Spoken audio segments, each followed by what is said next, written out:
It's a story with all the twists, turns, and happenstance of a great love affair. We're familiar with the plot points: boy meets girl, he's intrigued, sparks fly, romance reigns, passion prevails. Except, in this story, boy isn't a boy at all. He's a married MP and Secretary of State in the British government. And the girl, she'll go on to become one of the most notorious mistresses in modern history. Together, they'll weave a web of lies, spies, and politics that extends all the way from Maidenhead to Moscow. Because this isn't just any girl, it's Christine Keeler.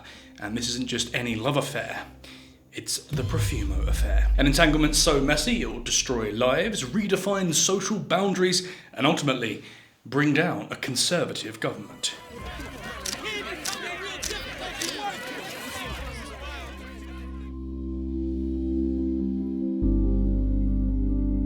It's the summer of 1963. Welcome to the United Kingdom, where times are changing. Sort of. If the 60s aren't yet fully swinging, they're certainly starting to sway.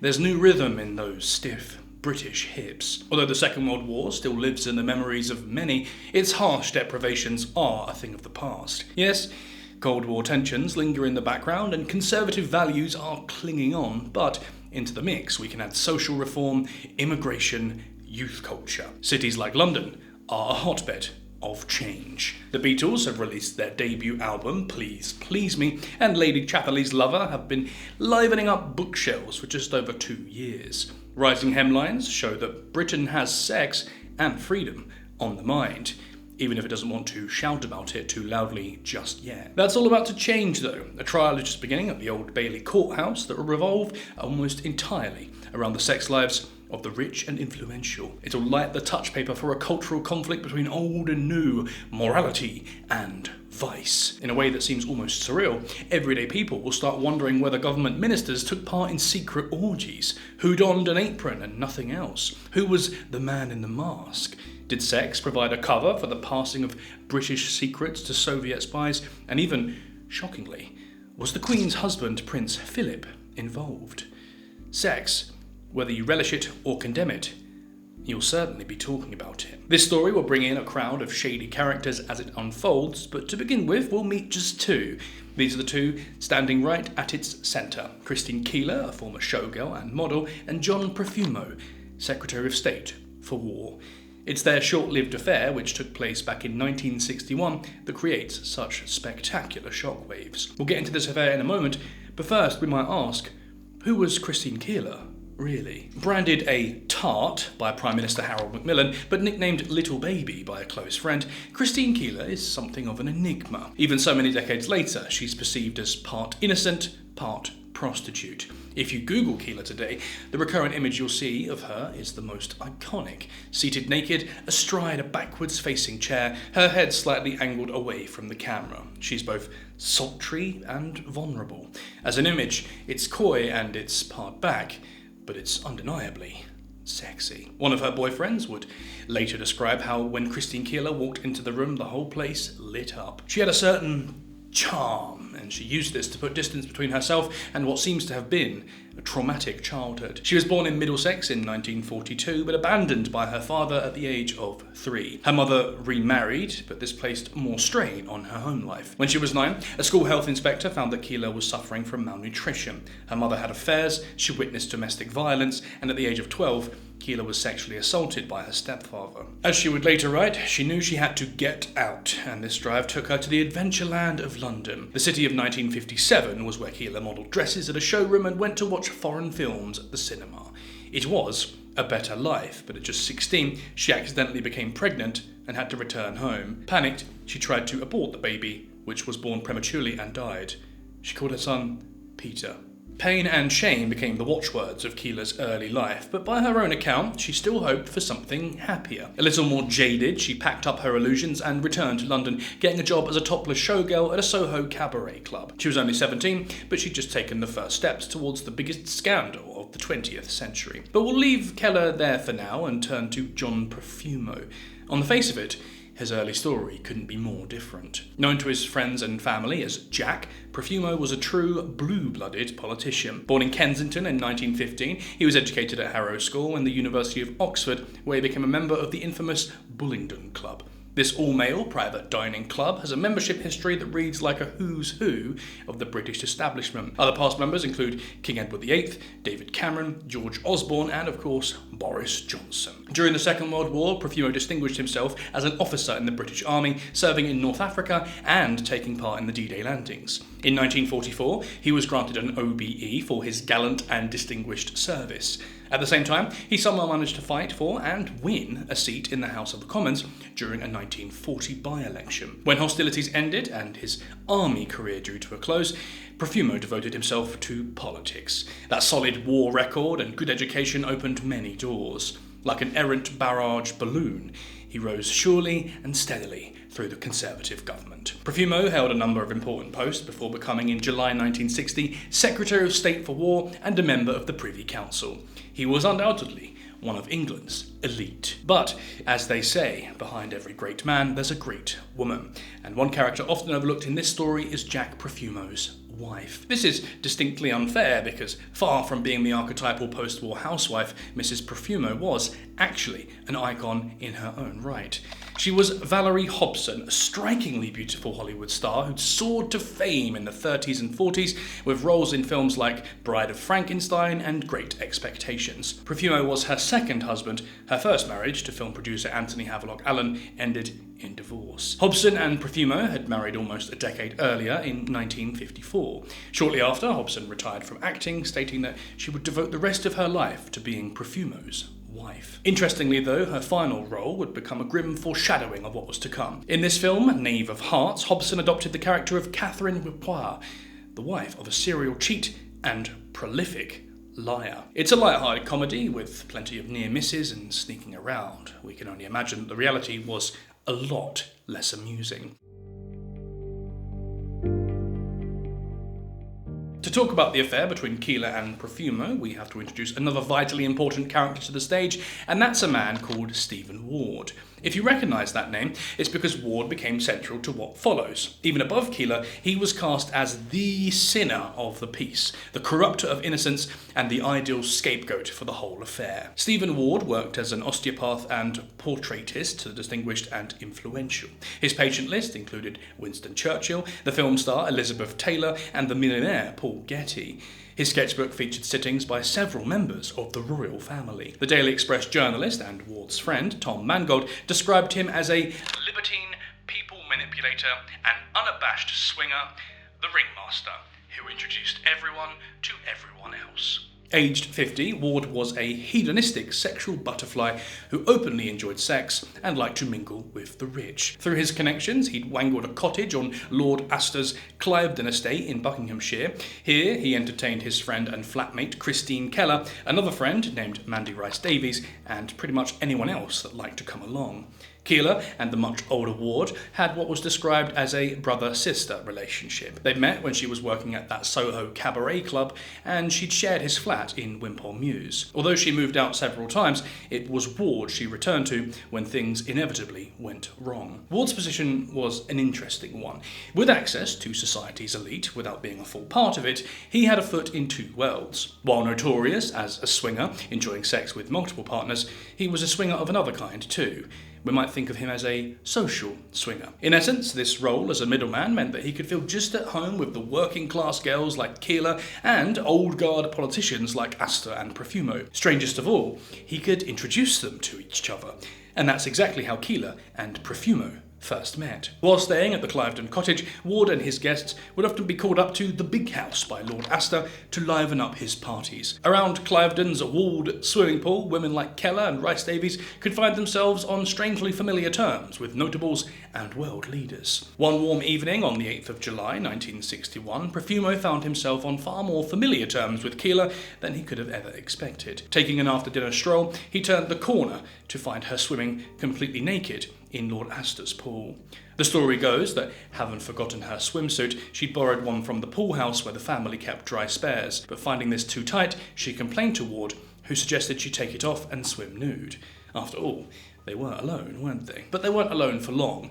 As Ward lit a cigarette, Astor and Profumo strolled into view, delightfully amused by what they saw. Seizing a chance for mischief, Ward threw the spare costume into the bushes. Keeler was forced to swim to the deep end, where there was a small tower. Not big enough to cover everything, but better than nothing. By her own account, what followed was a bizarre game of chase, with Astor and Profumo running after the tipsy Keeler and attempting to whip the towel away. To modern ears, it feels a bit icky, but this was the 1960s, and pretty young girls were good sport. Eventually, Astor turned on the floodlights, shifting the whole escapade from a moonlit game to a horribly full frontal exposure. At that point, somewhat awkwardly for everyone, more guests arrived on the scene. Among them was Profumo's wife, Valerie Hobson, dressed for dinner in an evening gown and jewellery. The differences between the two women couldn't have been starker. Maybe this contrast was what clinched it. Or maybe turning up naked in a swimming pool is just a great way to get a man's attention. Whatever it was, Profumo was entranced by Keeler. Inviting her to look around Astor's mansion, he became her personal tour guide for the night. He chased her playfully around the study desk and furniture. In a show of mock defense, she wore the helmet from a suit of armor. The next day, they played pool games with the President of Pakistan. Still wrapped up in a previous boyfriend, Keeler initially wasn't keen on Profumo. At 46, he was more than twice her age, but he had confidence and flair. And when a rich and powerful government minister calls you to ask you out, you typically say yes. The pair went for a drive around London, passing the War Office and Downing Street. The Profumo Affair had begun. This affair could have been just another unpleasant marital footnote. After all, Profumo wouldn't be the first or last politician to forget his marriage vows. But things were about to get a lot more complicated, because the Right Honourable John Profumo wasn't the only man whispering sweet nothings into the shapely ear of Christine Keeler. She was also spending time with someone else, and that man was, unfortunately, a Russian spy. Yevgeny Ivanov, known as Eugene, came to London as an assistant naval attaché based at the Russian embassy. He was friends with Ward, who described him as a loyal Russian and liked by everyone he met. Mandy Rice Davies echoed this, saying in an interview that Ivanov was very Russian and quite amusing, extremely likeable. The exact details of his meeting with Ward are debated. Keeler stated that he arrived in March 1960 with the express goal of working for Stephen Ward as a spy. Others claimed that they were introduced by a third party at the members-only Garrick Club. Either way, Ivanov was surprisingly open about his commitment to the Soviet cause. He'd warn those within earshot, "Anything you say goes back to Moscow." Ivanov and Keeler had a casual relationship, which usually involved her drifting in and out of his conversations with Ward. In her autobiography, Keeler wrote of one vodka-fueled sexual encounter, while in his own memoirs, Ivanov remembered that they had sex twice. It was no great love affair, but it was still a big deal. For context, when Keeler was sleeping with both Profumo and Ivanov in 1961, tensions between the UK and the Soviet Union were seriously deepening. The Cuban Missile Crisis was just a year away, and the Cold War was already decidedly frigid. Espionage was a major tactic used by every player in the game. Double agents, spies, moles, and bugs were not just devices in implausible novels. They were an accepted element of ongoing everyday warfare. For either side to gain the upper hand, intelligence gathering was key. Just a decade later, the UK had partially uncovered a ring of Soviet spies who had been passing on documents obtained within their official roles in British intelligence. Those in power didn't know it, but other double agents were still at large and working within MI6. These men would later be known collectively as the Cambridge Five. This all created a prevailing atmosphere of suspicion. With this in mind, Britain's Secretary of State for War really couldn't be sharing anything, not even a taxi, and certainly not a mistress, with a Soviet representative. Far from entering into a cheeky dalliance, Profumo had just stepped into a world of trouble.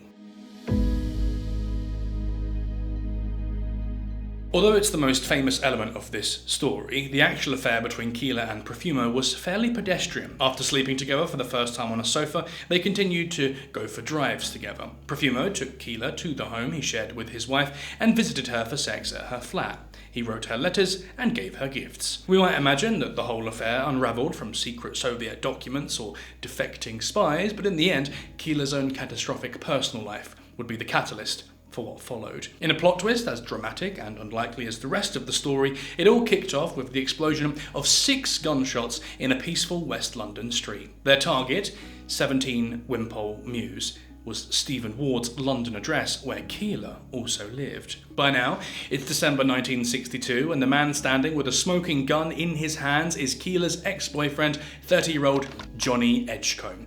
Nobody has been hurt, but Edgecombe has fired 3 shots at Keeler through an upstairs window and 3 at the door in an attempt to get in. At this time, the affair between Keeler and Profumo has been over for around a year. It didn't last as long, and was never, as Keeler will later admit, a great passion. She's since moved on, even getting engaged at one point. But she's also had experience with chaotic and violent partners, as we're seeing here. The police are called and Edgecombe is arrested, but the story makes the news. Journalists decide to start asking questions about the beautiful woman who prompted such an act. The Mirror Group offers to pay for Keeler's life story. The amount she demands makes them balk, but she offers something they hadn't expected. It's a letter signed by J, beginning with the word darling. As Keeler talks about Profumo and Ivanov, the paper realises it's landed a major scoop, but they only have Keeler's word that any of it's true. They decide not to print, but this doesn't stop the story spreading. MI5, the British Security Service, has already known about the Profumo affair for months. However, Profumo's fellow politicians don't. That soon changes, of course, as those hushed rumours start echoing from one end of the Commons to another. A former Labour MP tells the Chief of Intelligence, and before you know it, news of the fling has found its way to the Prime Minister's private secretary. Then the love note resurfaces. The note gets passed on, it's published, and finally, horror of horrors, it reaches the Prime Minister himself. It's all very high school, but only if the high school is populated with balding middle-aged men in expensive suits. To the dismay of everyone involved, this has all become too big to fold back into its box. Questions are asked in the House of Commons. Profumo utters the outright lie.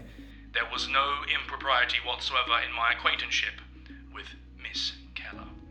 If you've already watched our video on the Clinton-Lewinsky scandal, you'll appreciate the similarity here. Profumo went one further, though. As well as repeatedly denying the affair, he also convinced the top lawyer that he was telling the truth. Together, they threatened to sue anyone sullying Profumo's good name with these shocking accusations. He'd come up with his story, and he was digging in for all he was worth. All the same, he couldn't stop the rumours wafting around like an increasingly offensive smell. This wasn't helped by his old friend Stephen Ward. With Scotland Yard's Vice Squad sniffing around too, Ward tried to divert attention away from himself by spectacularly shooting off his mouth about the affair. He asked for an interview with the Prime Minister, who agreed to see him, thinking that it might relate to the question of security. Among other things, Ward told Macmillan that Profumo had lied. The Minister had an affair with Keeler. And then, in a fit of extreme public honesty, Ward told the Home Secretary and his local MP and the Labour leader Harold Wilson. Then, for good measure, he issued a statement to the press. But with Profumo on the warpath, none of the newspapers were willing to risk printing it. At this point, Macmillan reluctantly decided that if there were something rotten in his kingdom, he'd better find it, or at least ask someone else to. The person charged with investigating the rumours was Baron Dilhorn, the Lord Chancellor. With the House of Commons due to go for its Whitsun recess, which was basically when all MPs went off on holiday for 2 weeks, everyone agreed that they'd discuss Dilhorn's findings, if there were any, just after they returned on the 17th of June. Job done. Macmillan began looking forward to a well-earned break, writing in his private journal, "I am to get only the minimum of telegrams and papers. It should be a real rest." But seeing a date in the diary evidently scared the pants off of Profumo. Summoned back from his own break in Italy to answer Dilhorn's questions, he decided to make a clean breast of it. In a letter to the Prime Minister, he admitted that his March statement to the House had been a tissue of lies, writing, "I misled you and my colleagues and the House. I did this to protect, as I thought, my wife and family, who were equally misled, as were my professional advisors. I have come to realise that, by this deception, I have been guilty of a grave misdemeanour." Profumo couldn't see Macmillan in person because the Prime Minister had already hot-footed it all the way to Scotland for his holiday. Instead, Macmillan wrote back saying, "This is a great tragedy for you, your family and your friends. Nevertheless, I am sure you will understand that in the circumstances I have no alternative but to advise the Queen to accept your resignation." This very British level of formality marked the sudden end of Profumo's political career. A man once tipped to become the next Prime Minister would never work again. And what about the family life he tried so hard to protect? Whatever she felt inwardly, Valerie Hobson became the poster girl for loyal wives, standing by her man with a level of dignity and grace that we can't help admiring. When the couple returned to London 2 weeks after Jack Profumo's resignation, Hobson was by his side. Together, they pushed through the clustered photographers outside their Regent's Park home. The resulting pictures of a white-gloved Hobson taking her husband's hand said it all. But if words were needed, she had those too. "Of course I'm not leaving Jack because this ghastly thing has happened," she said. "I hope to spend the rest of my life with him and my family. The rest of my life." The sheer momentum behind Profumo's fall from grace pulled others into its wake too. Keeler was vilified as the ultimate Scarlet Woman. Her friend and so-called protector, Stephen Ward, was arrested and put on trial for living off of immoral earnings. Clearly, that conversation with the Prime Minister hadn't helped him much. We'll circle back to that element of the story shortly, but first, we need to look at how on earth this all caused the downfall of Harold Macmillan's Conservative government. Those flying rumours had seriously dented faith in the Conservative Party, not just for the public, but inside the House of Commons and the party itself. Senior Conservative ministers were unhappy about learning of Profumo's resignation from the television and radio. This all reflected badly on them too. Key players like Ward and Rhys-Davies were talking freely to the media. In one interview, Rhys-Davies described attending a party hosted by a man wearing only socks, while another naked man wearing a mask waited on table like a slave. She cryptically commented that a number of well-known people would be involved in the fallout. As more details came out, the press and public wondered who else might be connected to this seedy world of sex and orgies. Prince Philip was implicated through the simple fact of Stephen Ward having once sketched his portrait. In an interview, the Conservative MP Quintin Hogg, aka Viscount Hailsham, vented his frustration, saying, "A great party is not to be brought down because of a squalid affair between a woman of easy virtue and a proved liar." With Profumo gone, there could be only one political scapegoat. The echo chamber of moral outcry centred on Harold Macmillan. It was argued that a party leader should enforce the integrity and morality of its members. In a sense, Macmillan had to set the tone for upright Tory values, and this he had failed to do. Which leads us to another important moment in the story. As Britain's MPs return from the Whitsun recess, the much-anticipated House of Commons debate is about to take place. London is seething with people keen to witness the action. Some have been queuing outside the Palace of Westminster for the last 3 days, hoping for a seat in the public gallery. They'll all be turned away. MPs have already pre-booked the seats for their friends and relatives. The debate is long and agonising, with both Macmillan and the Labour leader Harold Wilson delivering speeches. A lot of awkward questions are thrown across the floor, and some are answered. At the end, MPs are essentially asked to take part in a vote of confidence in Macmillan's government. This acid test will gauge how well members think the Prime Minister handled the affair and the knock-on security concerns that it created. Early signs aren't good. Worryingly for Macmillan, 27 of his own party's MPs rebelled by not voting at all, which is a bit like saying they have no confidence in their leader without having the guts to actually vote against the government itself. This cuts the number of possible votes in his favour significantly and also heavily undermines the foundations that he stands on. But because there are slightly more Conservatives in the House than MPs from other parties, Macmillan scrapes through with a majority of 69. This sounds like a lot, but it means that while 321 supported him, a whopping 252 MPs voted against him. Now, I could go into much more detail here, but really we can skip to the summary. The upshot is that in this particular court of opinion, Macmillan quote-unquote loses.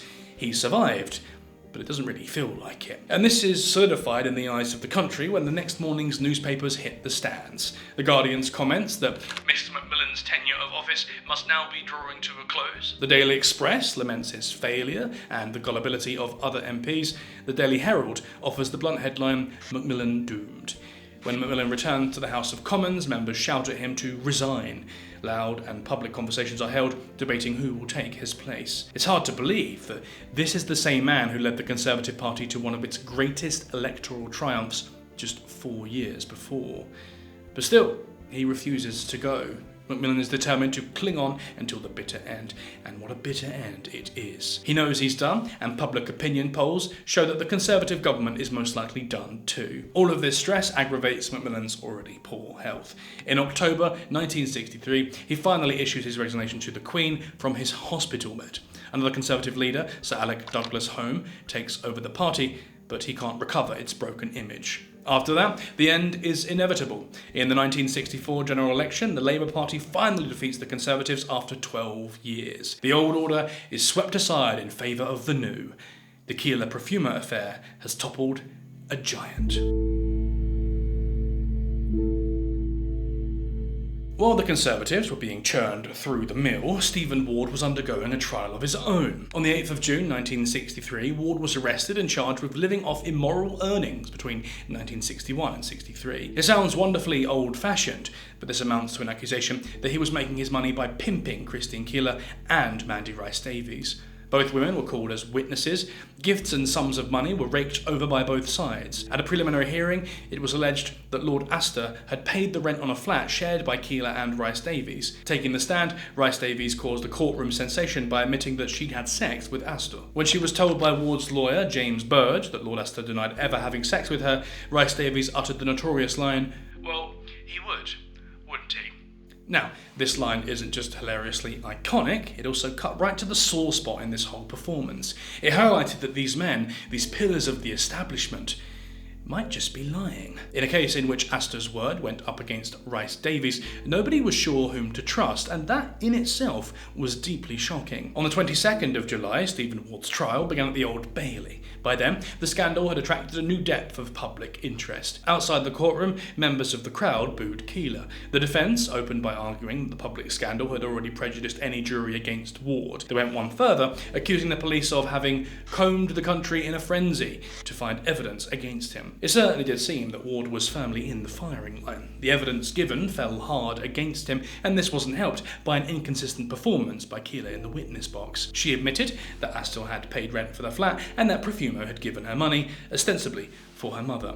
While she did pass money to Ward, she said this was often to repay loans he'd given her. Ward himself cast doubt on Keeler's evidence, denying she'd ever had sex with Ivanov and questioning her honesty. As the defence and prosecution closed their cases, it didn't look good for Ward. In his summing up, the judge, Mr. Justice Marshall, condemned the publicity surrounding the scandal. "One would have thought," he said, "that in the eyes of the world, this country has become a sort of sink of iniquity." Nevertheless, he urged the jury to set aside their prejudices against activities so repellent. The court closed for the evening with the full expectation that the next day would be its last. Ward left to spend the night at a friend's flat in Chelsea. He wrote letters thanking people for their kindness during the case. He dropped a friend home, drove around his old West End haunts in his white Jaguar XK150 convertible, and returned to the flat to write one more letter. Then he lay down on a divan in the living room and took an overdose of the barbiturate Neanderthal. The next day, as Ward lay in a coma, the court found him guilty in his absence. 3 days later, without regaining consciousness, he died in hospital. The final note he'd written to his friend Noel Howard Jones explained, "It is really more than I can stand. I tried to do my stuff, but after Marshall's summing up, I've given up all hope." Ward's wouldn't be the final conviction. As a footnote, Keeler herself would be sent to prison for perjury later in 1963, but this related to another case entirely. Back in April of that year, she'd been assaulted by another of her ex-boyfriends, a jazz singer named Aloysius Lucky Gordon. This resulted in a whole other trial that we don't have time to go into here, but following that, evidence came out that Keeler had lied in her testimony. Of the 9-month sentence handed down, she served 6 months in prison.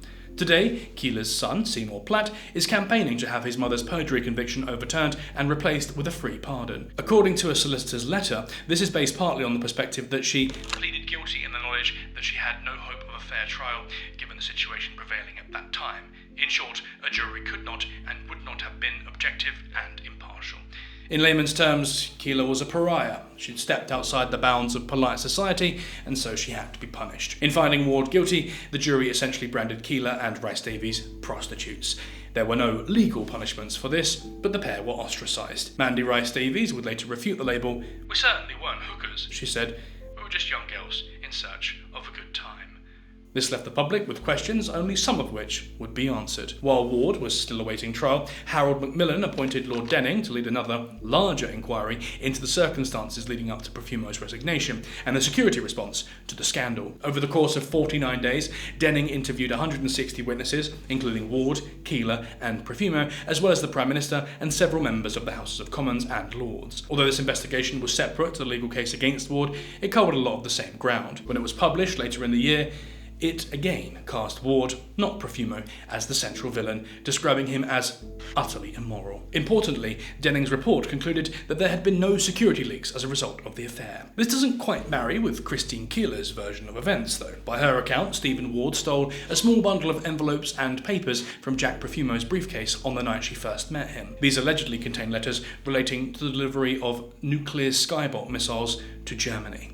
Keeler speculated that Profumo might not have reported the theft to avoid exposing his negligence in losing the documents. He'd certainly have had a reason to do this, and it's likely that the government wouldn't want to admit to having lost the information either. We'll probably never know for sure, but as the records stand, nothing damaging had been shared with the Soviet forces. Instead, the real enemy in all of this was much closer to home. The press reports, the arrests, the public houndings, and even Denning's inquiry point to more of a moral panic rather than a serious security fear. This wasn't East versus West, but old versus new.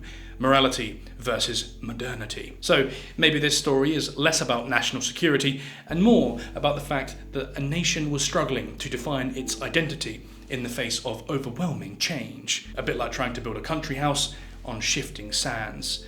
The Profumo Affair became a turning point in British society. There's an opportunity for a fun fact here too. If you're a fan of Billy Joel, you might recognise a line from his epic hit, "We Didn't Start the Fire." Amid this tour de force of mid-20th century events, big hitting moments like Queen Elizabeth's coronation and the Bay of Pigs are the words, "Pope Paul, Malcolm X, British politician sex." If you didn't already know, you probably guessed it by now. Among the historic milestones listed in that song is the Profumo Affair. The debates, inquiries and trials of 1963 tried to smother the spark of immorality, but as we've heard, what had been lit couldn't be put out. In its own way, the affair had become a second great fire of London, but one that involved a lot more clutching of pearls. Sex, lies, secrets, corruption. The 60s were underway. But in reality, these things weren't new. To lean back on Billy Joel again, they were always burning. They'd just been brought out into the open, where everyone could see them. It's been over 60 years since the Profumo scandal broke. The fact that we're still talking about it today shows the impact it actually had. For those involved, there was, and is, no getting away from it. Jack Profumo resigned from politics and spent the rest of his life working as a volunteer at a charity called Toynbee Hall. In 1975, he was awarded the CBE by Queen Elizabeth II. In a sense, it seemed, he'd been welcomed back into polite society. Keeler didn't fare quite so well. She'd later say, "I took on the sins of everybody, of a generation, really."